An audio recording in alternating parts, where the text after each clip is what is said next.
solving a proportion of the form x divided by a equals b divided by c.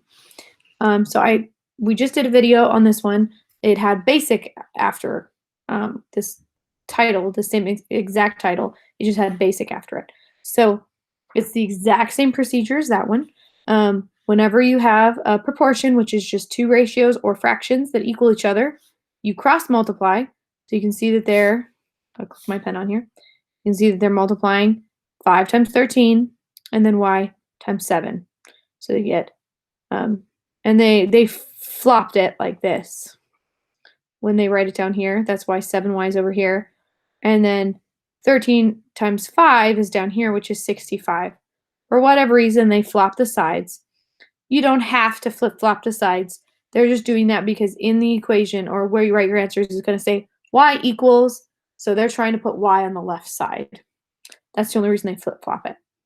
So once they have 7y equals 65, you simply divide by 7 on both sides. Y equals, and then they want you to round to the nearest tenth. I do have a lot of students have issues rounding, so I'll go over this once we actually get into the problem here. Oops, I have to click my cursor. All right, next.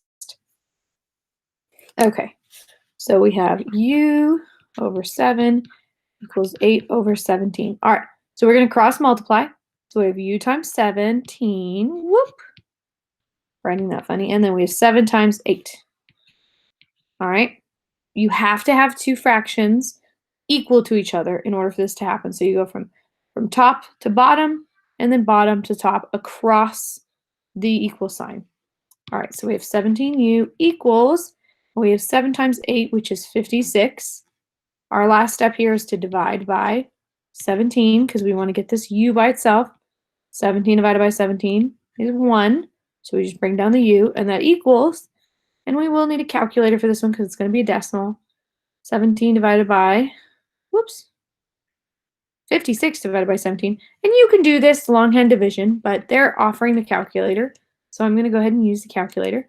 So I get 3.294. And I'm going out much farther than the tenth because what I want to do, this is the tenth right here. Tenth is the very first number past the decimal.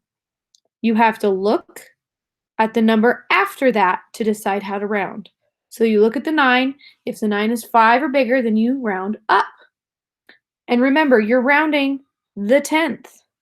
So this tenth is between 2 and 3. We're trying to decide, is it closer to 2 or 3? So this 9 is bigger than 5, so I'm going to round up to the next tenth. So the 3 wins. And remember, this is the tenth, not this 3. We're talking about this 2 right here. So I'm going to round it up so that it's 3.3. If this number right here, this 9, if it were 4 or smaller, then we would round it down to 2, which really just looks like we're dropping all that off and just leaving it as a 2. But remember, this 0.2 something, it means it's a tenth between 2 and 3. So we're trying to decide which one is it closer to. Is it closer to 0.2 or is it closer to 0.3? Well, in this case, it's closer to 0.3. So I just wanted to go over rounding because I do have some students who are a little off on the rounding, so I wanted to make sure I gave you some instructions on that one. So check, and we're good. Right, clear, let's go next. And let's get some color out here. All right, so we have 3 and 7 equals x over 11. So we're going to cross multiply. We have 3 times 11 equals 7 times x. All right, so 3 times 11 is 33. 7 times x is just 7x. And then we're going to divide by 7 on both sides. So 7 divided by 7 is 1. X equals, and what we want to know is what is 33 divided by 7? Equals, all right, so I have 4.714. Again, I'm going out much farther than I need to go out. We only want to round to the tenth. Remember, this is somewhere between 7.7 and 0.8. We need to decide which one is it closer to. So we look at this next number. If it's 4 or smaller, then it's closer to the 0.7. If it's 5 or bigger, then it's closer to the 8. Well, it's 4 or smaller, so it's closer to the 0.7. So we simply leave it as 4.7. So remember, rounding, that's all you're doing. You're deciding which one is it closer to. All right, let's do one more of these and we'll go with blue on the next one.